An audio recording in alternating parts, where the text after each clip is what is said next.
गौतम बुद्ध स्वतःचे शेवटचे श्वास घेत होते.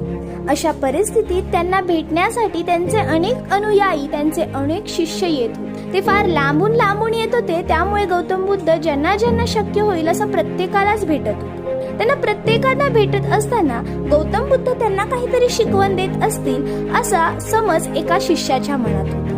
तो शिष्य जेव्हा गौतम बुद्धांकडे गेला आणि त्यांनी गौतम बुद्धांना विचारलं की तुम्ही तुम्हाला भेटायला येणाऱ्या इतर सर्व शिष्यांना काहीतरी शिकवत आहात. त्यावर गौतम बुद्धांनी उत्तर दिलं की नाही, यावेळी मी त्यांना काही शिकवत नाही, तर त्या येणाऱ्या प्रत्येकाकडून काहीतरी नवीन शिकत आहे. तर चाणक्य नीतीच्या 14व्या नीतीमध्ये मित्रांनो, चाणक्य असं म्हणतात, आपण प्रत्येक गोष्टीमधून काही ना काही शिकत राहिलं पाहिजे. कारण की या निसर्गामध्ये असणारी प्रत्येक गोष्ट आपल्याला काही ना काही धडा देत असते. महत्त्वाची असते ती दृष्टी आणि दृष्टिकोन.